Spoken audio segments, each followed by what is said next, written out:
Mapagpalang Sabado ng hapon. Ayan, menos 5 para alas 4 na po, ano?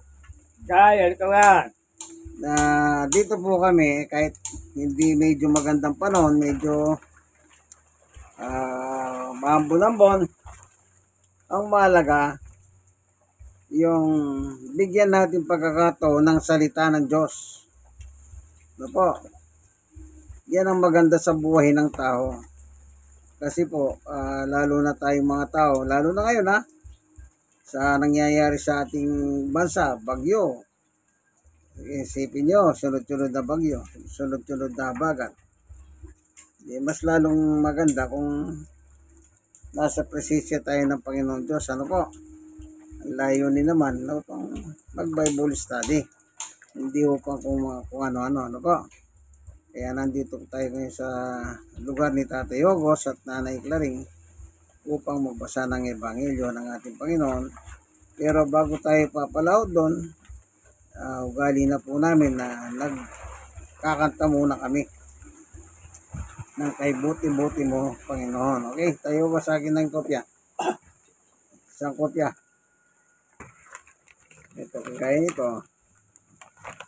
Kanta yan, Kay Buti-Buti Mo. Ayan, ang title. Sige, hawitin po natin, yung Kay Buti-Buti Mo, Panginoon. Okay? 1, 2, 3. Kay buti-buti mo, Panginoon, sa lahat ng oras, sa bawat araw, ika'y laging tapat kong magmahal. Iyong kaway walang hanggan. Pinupuri, sinasamba kita, dakilang Diyos at Panginoon. Tunay nga ika'y walang katulad. Tunay nga ika'y di nagbabago. Mabuting Diyos sa aming nagmamahal. Kay buti-buti mo, Panginoon, sa lahat ng oras, sa bawat araw, ika'y laging tapat kong magmahal. Iyong kaway walang hanggan. Pinupuri, sinasamba kita, dakilang Diyos at Panginoon. Tunay nga ika'y walang katulad. Tunay nga ika'y di nagbabago. Mabuting Diyos na sa amin nagmamahal. Mabuting Diyos na sa amin nagmamahal. Panginoon Diyos, minsan pa, samahan mo po kami ng aming pag-aaral ng iyong Ebanghelyo upang matuto kami. Hindi lang matuto kami, kundi patuloy mong pinalalakas ang aming pananampalataya. Salamat po sa ngalan ng aming Panginoong Yesus. Amen. Okay? God is good all the time. Ang layunin po ng nito, pagtitipon, yung mag-gathered upang ang spiritual naming buhay mas lalong tumibay. Alam niyo po sa buhay natin ito, huwag mo sabihin malakas ka. Hindi pinag-uusapan dito kung malakas ka physically. Ang pinag-uusapan, yung spiritual mong kalagayan. Matibay ba yan? Matatag ba yan? Ganun lang po yun, Kasi po, kailangan natin maging matibay sa ating pananampalataya. Kasi sometimes, alam ba, sa ngayon, nag-uulan po ngayon, may bagyo. 7:26. Kaya nga ang kasabihan, in time of crisis, Christ is in. Tama naman po yun, Kasi dumarating po ang panahon na nangyayari po ang mga nangyayari ngayon sa ating panahon. Sige, basahin natin Tatay Ogos yung nakasulat sa San Lucas sa 21, chapter 10, 21. Ang nakalagay po dito sa, ano ba yan? Yan, sa 25. Lucas 21 verse 25. Yun lang nga. Opo. Yun lang. Opo. Sa ano lang.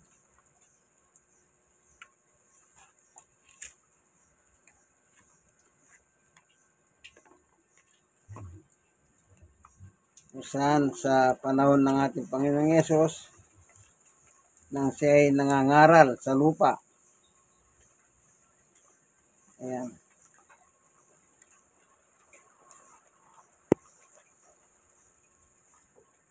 So, kalatang 25. Opo. Nabasay. Magkaroon ng mga palatandaan sa araw, buwan at mga bituin. Lupa ang mga bansa ay masisindak at palilito dahil sa ugong ng mga daluyong ng dagat. Ayan. Itong nakalagay dito, yung sinasabi ng ating Panginoong Hesukristo na matanda. Kasi po sa panahon ni Jesus, may nagtanong kasi sa kanya. Ang tanong kasi dito, nandito po sa verse 7. O Tatay Ogos, basahin mo yung verse 7. Mula sa 7, 8, 9. Yan. Pag-ibasa mo po yan. Opo. Diyan sa 21 pa rin. Verse 7, 8, 9.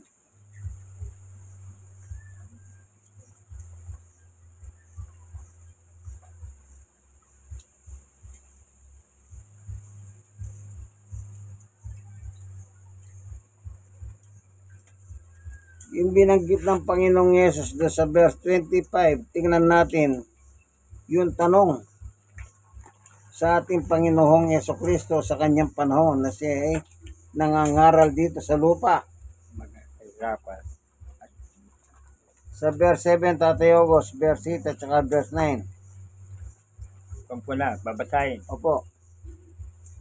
Tinanong nila si Jesus, Guro, kailan po mangyayari yun?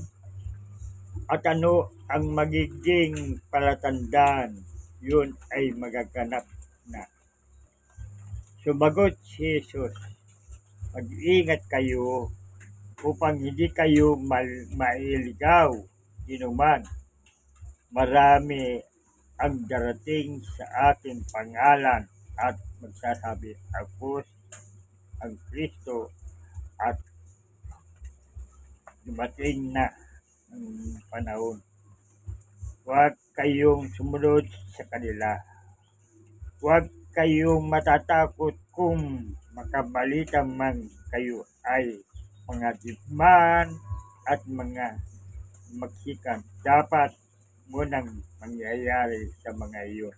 Subalit, hindi agad darating ang wakas. Yan. Ituloy mo sa verse 10 at saka 11, Tatay Ogos. At sinabi niya, maglaban-laban ang mga bansa at mga kaharian. Magkakaroon ng malalakas na lindol, tagutom, at mga sakit, at mga salot, at iba pang dako. May lilitaw na mga kaibang bagay at mga nakikilabot na kababalaghan buhat sa langit. Ayun. So may tanong kasi kay Jesus ang mga kababayan niya nung araw na kailan mangyayari yung pagparito ni Jesus? Anong magiging palatandaan? So, yan na yung mabinasa ni Tatay Ogos. Kaya tayo biglang pupunta sa 25. Kung nyo mapapansin, anong sabi nito? Malalakas na hugong ng mga alon sa dagat. Alam niyo po yung nangyayari ngayon na itong malalaking baha. Alam niyo po, malaking baha po yung nangyari ngayon dito sa Pilipinas. Actually, bago dito, nagbaha na po sa Amerika, sa Taiwan, sa China. Kung inyong narinig sa balita yan. Kung tutusin nyo po, yung basang Amerika, advanced technology yan. China, ganun din. Pero bakit siya dumanas ng mga malalaking baha? Itong Pilipinas, wala naman pong technology Kundi nangihiram lang tayo nga sa ibang bansa dumating ang malaking baha po. Kaya sabi rito, anong mangyayari? Hugong ng mga halon sa dagat. Ano ito? Tubig. Pag mapapanood mo po ang totally news dito sa Pilipinas, yan. Alos marami pong bayan ng nagkadugtong-dugtong dahil sa tubig. Magbangka ka lang, makakapunta ka sa ibang bayan. Dahil po sa baha. Yan po ang nakakatakot ngayon. Kagaya na lang sa Baguio. Wala naman nababalitang nagkakaroon ng landslide. Minsan napanood ko rin Kasi meron akong kaibigan doon sa Baguio. Pinakita niya landslide. Talagang malalaking mga bato. Pero wala pong pinapakita sa balita. Ano yan? Tubig, ulan. Kapag lumambot po yung bumabagsak. Dito na lang sa lugar natin dito. Sa barangay 128. Sa may Smoky Mountain kung tawagin nila. Ayun, meron po nadaganan. Sabi nga po nung babae kanina, wala man lang kaming nailigtas. Sabi ni Tatay Ogos, dun sa barangay daw sila dinala. Di ko lang kasi napansin kanina habang nakatricycle kami. Kasi nagkukwento kami ni Brother Marlon. Isipin nyo po yan. Yan ang nangyayari po ngayon. Yung tubig. Yan ang nangyayari niyan. Nakasulat na po. Kaya kung mangyari man yan, yung iba inuusgan nila yan. May usgan yung iba dyan Sabi nila, gawa daw ng Diyos. Yung iba naman, gawa ng kalikasan. Ano man ang may gawa niyan, ang lahat ng yan nakalagay na po sa Biblia Kung sakaling dumating man yan, talagang darating po ang iba't ibang mga sakuna sa pamamagitan ng bagyo. Sa ibang bansa, dagat. Tsunami. Buti po dito, walang tsunami dito. Pero meron tayong baha. Kaya ngayon, sabi ko nga po sa inyo, mula sa Nabotas, sa Manila, Bulacan, Pampanga, ngayon kahit hindi ka na sumakay ng bus, magbangka ka na lang. Shortcut. Kasi yung tubig po, pantay na. Pantay na. Makikita po natin yung mga bahay. Ang gagandang bahay. Wala na nakatira. Yung iba po, lubog na.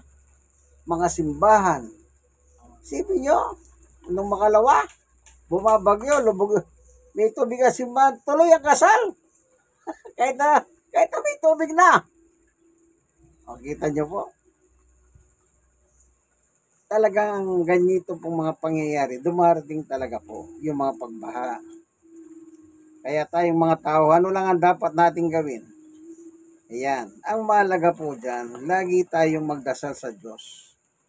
Kasi kung tayo lang po, sabi ko nga po sa inyo, sa Amerika, ang technology nila yan, napaka-advanced na. Pero, nung nakaraan, Di ba nagkaroon ng mga sunog? Ano, napula pa yung sunog sa Amerika? Hindi po. Ang dami namatay doon. Yung wildfire kung tawagin. Oh, napigilan ba nila? Oh, hindi po napigilan. Yung mga daluyong ng bagyo. Meron ba makapigil dyan? Wala. Kasi po nakalagay na lahat yan sa Biblia. Kaya kung ano man ang inyong husga dyan, bahala na kayong umusga. Pero yan nakasulat na po. Ibig sabihin, pag nakasulat na, magaganap po yan. So, anong dapat natin gawin? Dapat po, mas lalo tayong magtiwala sa Diyos. Kasi wala naman po tayong magagawa eh. Isipin nyo, yung sa telebisyon kahapon, yung may-ari ng bahay, pinamagmamasdan na lang niya yung bahay kung mahulog sa ilog. At tangay ng tubig. Wala, pinagmamasdan na lang niya. Pwede mo bang pigilan yon? Oh. Wala. Kaya yung, ito sabi ni Jesus, nang may magtanong sa kanya, isa sa mga binanggit niya yan, yung tungkol sa tubig. Oh. Alam nyo, sa tubig wala kang mahawakan. Paano mo hawakan ng tubig? Lalabas din sa palad mo. Di po ba? Wala. Wala kang mahawakan. Pag tinangay ka ng tubig, talagang nasa Diyos ang buhay mo. Kung Amen. hindi ka pa mamamatay o mamamatay ka, nasa Kanya na. Kaya tayong mga tao, alam nyo yung mga nangyayari sa ating ngayon. Sa panahon natin yan nangyari na nung araw yan. Nangyari na po yan. Kanya lang, umuulit-ulit lang yan, ano? Kailangan po, kung ulit-ulit na lang nangyayari yan, di sana mas lalo tayo magtiwala sa Diyos. Yun lang po ang importante ngayon eh. Yung magtiwala tayo sa Diyos. Hindi ko naman po sinasabing hindi kayo maka-Diyos. Pero, tandaan ninyo, kunwari ako naman maka-Diyos ako eh. Alam nyo, pag sinabi nyo maka-Diyos kayo, kailangan meron po tayong ebidensya. Hindi lang yung basta kami naman maka-Diyos eh. Hindi po. Ibig ko po sabihin, mas ilagay na po natin ang buhay natin sa Panginoon Diyos. Sa buhay natin ito, mas malala pa po ang darating sa inaharap na buhay natin. Yang mga yan, wala pa yan. Kita nyo po yung presyo ng bili. Darating ang araw po.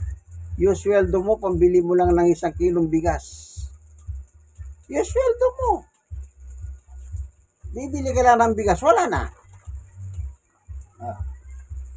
Kahit anong gawin po nila na ibaba yung presyo ng bigas, bakit patuloy pa rin lumolobo ang bigas? Hindi nyo pa napapansin?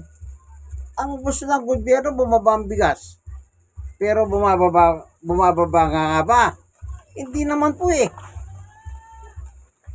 Lahat po tumataas ang presyo. Kasi po, dala po ng panahon yan. Kaya sa buhay natin, magtiwala lang po tayo sa Diyos. Ang sabi ni Jesus, Tatay August 1:14. Tignan natin ano.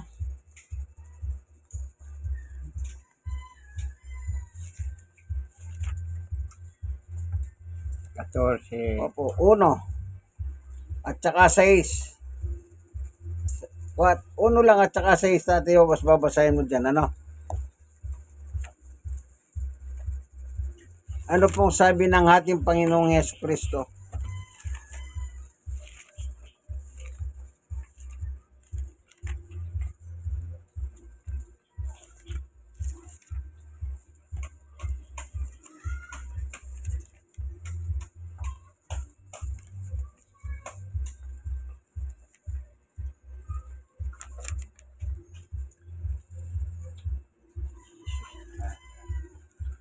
Babasahin po. Opo, yung 1 lang at saka 6 lang, Tatay August. Huwag mapagabag ang iyong kalooban. Sumampalataya kayo sa Diyos. Sumampalataya din kayo sa akin. 6 po.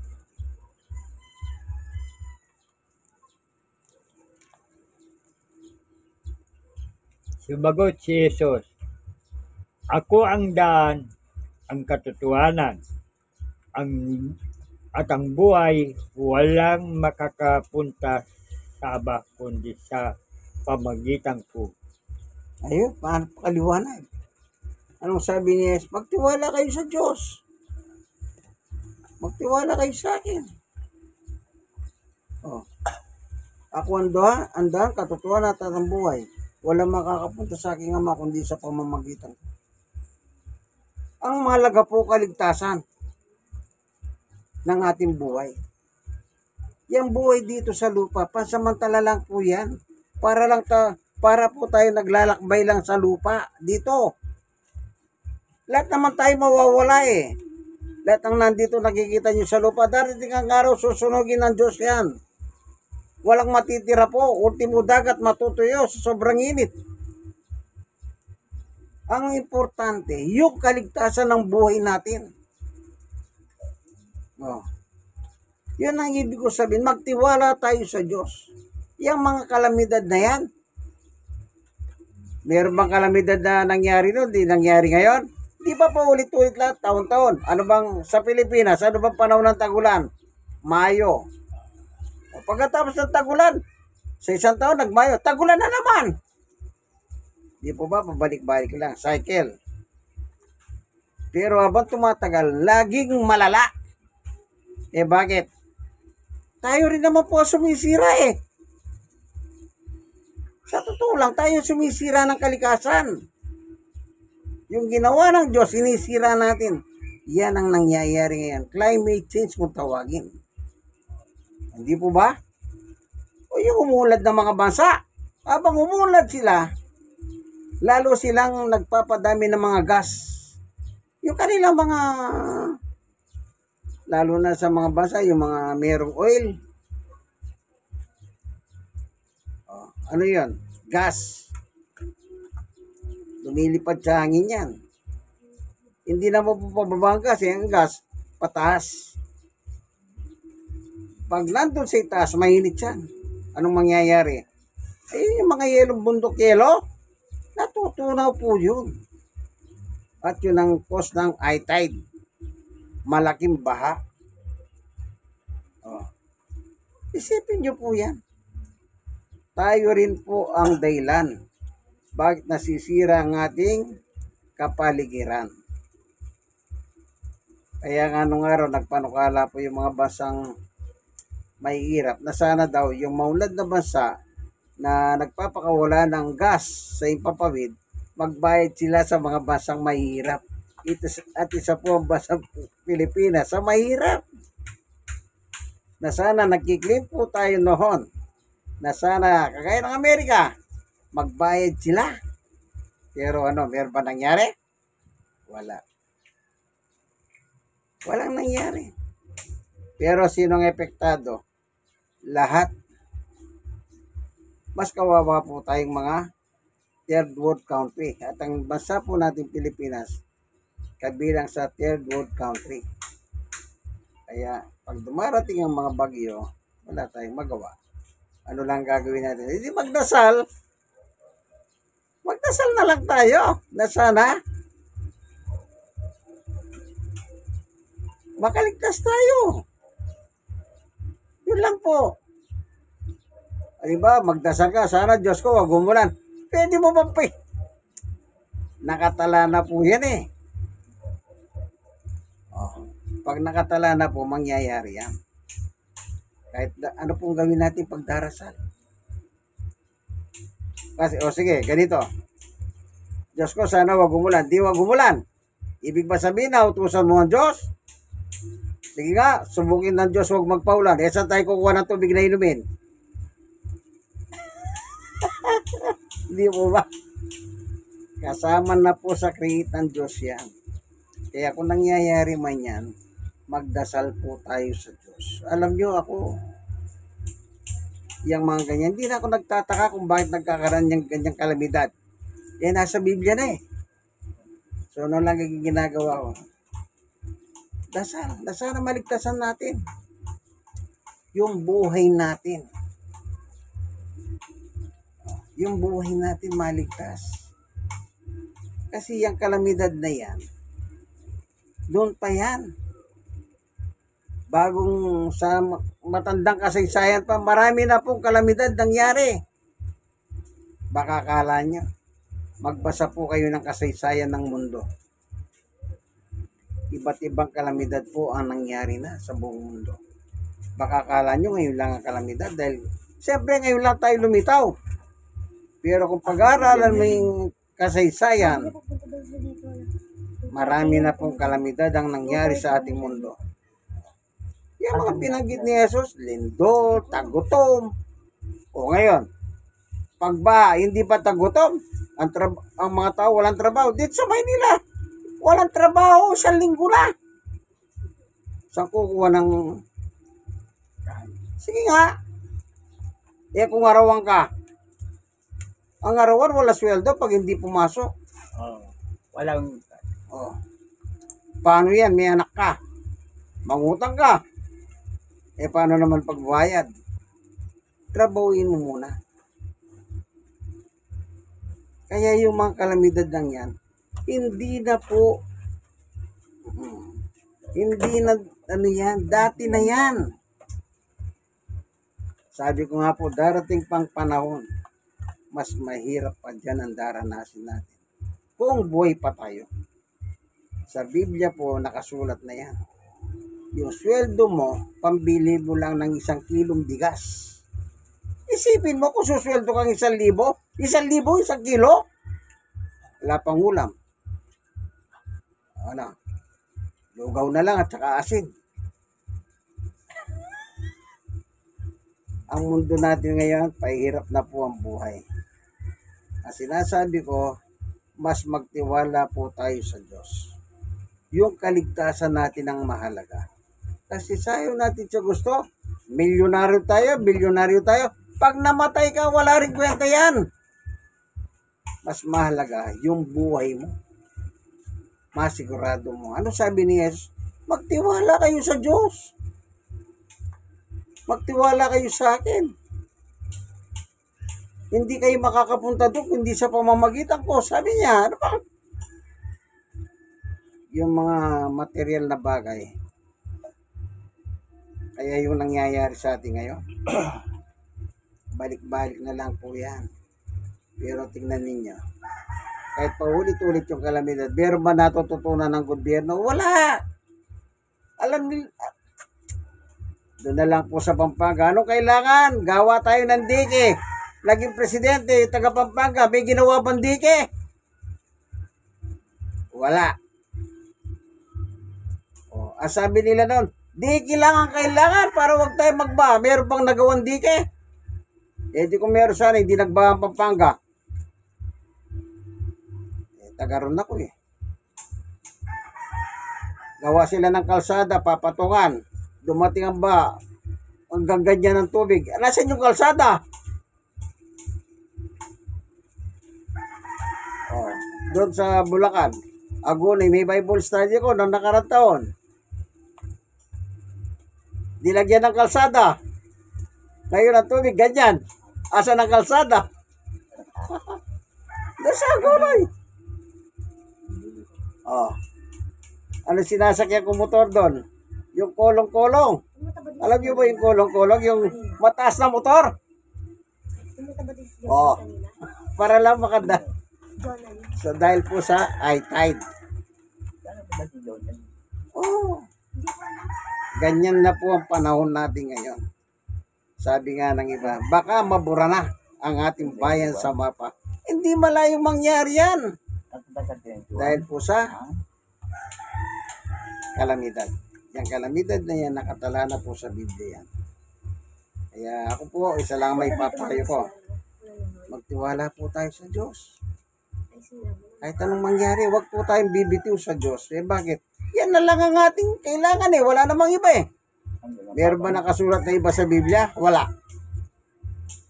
Nung sinabi yung mga kalamidad, wala sinabi kung anong solusyon. Ano lang? Pananampalataya lang sa Diyos. Yan lang po ang solusyon. O tingnan nyo Tatay August, panguli, sa Lucas 21. Tignan natin ang solusyon na sinabi ni Jesus. Lucas Opo, 21:11. Anong sinasabi ng ating Panginoong Yesukristo? 11. Tsaka basahin nyo po sa 13. Yan, panguli po.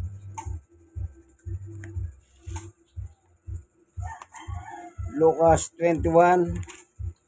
Basahin nyo po yung 11 at saka pupunta po kayo sa 13. Yan ang sinabi ni Jesus. Tingnan ninyo. Wala po sinabing, wala po, sinasabi nila kailan magkaroon ng dike. Walang dike binanggit po sa Biblia.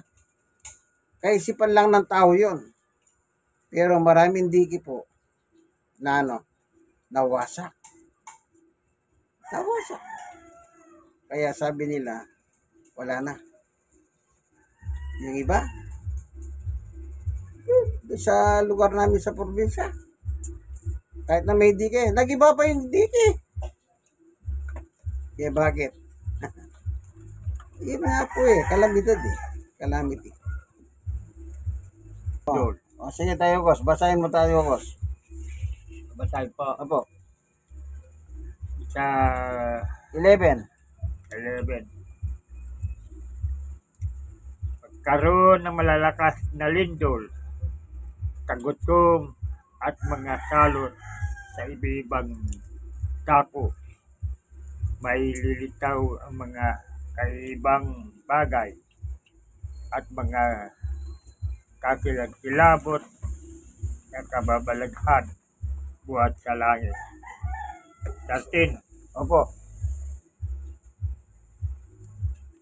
Yun ang pagkakataon nyo upang makapagtotoo. Pagkakataon nyo upang makapagtotoo tungkol sa akin. Amen. O yan. Ano sabi ng Panginoon? Yang kalamidad, yan ay parahan ng Diyos upang ang salita niya may patotoo sa mga tao. Yan ang tinatawag nilang in time of crisis, Christ is in. Nasa kalamidad na tayo, isuko na natin ang buhay sa Diyos. Kaibigan, yang nangyayaring calamity na yan sa atin. Kahit nabigyan ka pa ng bigas, bigyan ka ng sardinas, pag kinain mo lang, itatay mo lang yan Titigil ba yung calamity? Hindi. Hindi titigilan. Kasi nandyan na po yan. Bahagi ng buhay ng tao yan. Dito sa ibabaw ng mundo. Anong sabi ni Jesus sa kanyang mga alagad? Ditong pagkakataon ninyo, upang ipatotoo ninyo ako sa kanila.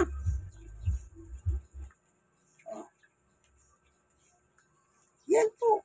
Sumampalataya tayo sa Diyos, kaibigan. Wala na pong ibang solusyon. Kahit yung pinakamagaling, dito lang sa Pilipinas, yung palapox na tinatawag nila, alaki ng binabayad doon, magaling na advisor yun. Yung lahat ng in-advise niya, wala. Pero ang bayad, mahal. Kumbaga, consultant ang tawag doon. Naalala niyo yung palapox sa Pilipinas? Magaling na po yun. Iniingan na nga payo ng mga presidente yun. Kung anong dapat nilang gawin. Ngayon, hindi ko na naririnig yung pangalan niya. Bakit? Ibig sabihin po, ano man ang talino natin, yung kalamidad na yan, hindi po natin kayang, akala nyo po, kaya nyo pigilan ng kalamidad na yan. Manalangin na lang po tayo sa Diyos, Maraming salamat po sa iyo, Panginoon Diyos, sa iyong pagtuturo sa amin sa panahon ng kalamidad. Mas lalo po kami magtiwala sa iyo. Kasi po ano man ang gawin namin sa ibabaw ng mundo, kahit anong talino ng tao, wala pong magagawa. Marami na pong taong pinag-aralan ng mundo ang mga kalamidad, pero hanggang pag-aaral lang po. Walang solusyon na nabuo upang maiwasan yan. Kagaya ng ulan, kaya bang iwasan po yan? Wala. Pero ang dami na nilang nagawang mga radar nung araw. Pero wala pa rin po nakaalam. O hindi mapipigilan ang isang kalamidad pagdating ng takdang panahon. Salamat po, Panginoon. Mahabag ka po sa bansang Pilipinas na kung saan dumaranas po siya ng kalamidad. Na halos lubog na po ang bawat lugar dito sa aming bansa. Mahabag ka sa aming Pilipinas, Panginoon Diyos. Sa ngalan ni Jesus. Amen. Okay, mga kaibigan. O, kanta tayo. Diyos ay pag-ibig. Pag-ibig ang siyang pumukaw sa ating puso'y kaluluwa, ang siyang nagdulot sa ating buhay ng gintong araw at pag-asa. Pag-ibig ang siyang buklod natin, di mapapawid kailan pa man. Sa puso't diwa, tayo'y isa lamang, kahit na tayo'y magkawalay. Pagkat ang Diyos natin, Diyos ng pag-ibig, magmahalang tayo'y magtulungan. At kung tayo'y bigo, ay huwag limutin na may Diyos tayong nagmamahal. Sikapin sa ating pagsuyo, ating ikalat sa buong mundo. Pag-ibig ni Jesus ang siyang sumako sa bawat pusong uhaw sa pagsuyo. Pagkat ang Diyos natin, Diyos ng pag-ibig, magmahalan tayo'y magtulungan. At kung tayo'y bigo, ay huwag limutin na may Diyos tayong nagmamahal. Diyos ay pag-ibig. Maraming salamat po. Minsan pa, Panginoon Diyos, binusog mo kami ng aming pagkain pangkaluluwa. Salamat po. Palain mo po ang aming home Bible study sa tahanin ni Tatay Hugos. Bless mo po ang bawat isa na kami po ay nagkatipon upang mulayin ang iyong salita. Salamat po. Bigyan mo silang payapat na imbing na tulog, O Diyos, sa pagiga nila sa gabi. At gisingin sila sa araw ng bukas, taglay panibagong buhay at lakas ng mula sa iyo. At ingatan mo po itong dako nila sa ngalan ng aming Panginoong Yesus. Amen. God is good. All the time. All the time. Amen. Kaibigan, like, share, and share. God bless us all po. Yung kaibigan kay Jesus, Brother Manny Boots. God bless us all po. Bye-bye.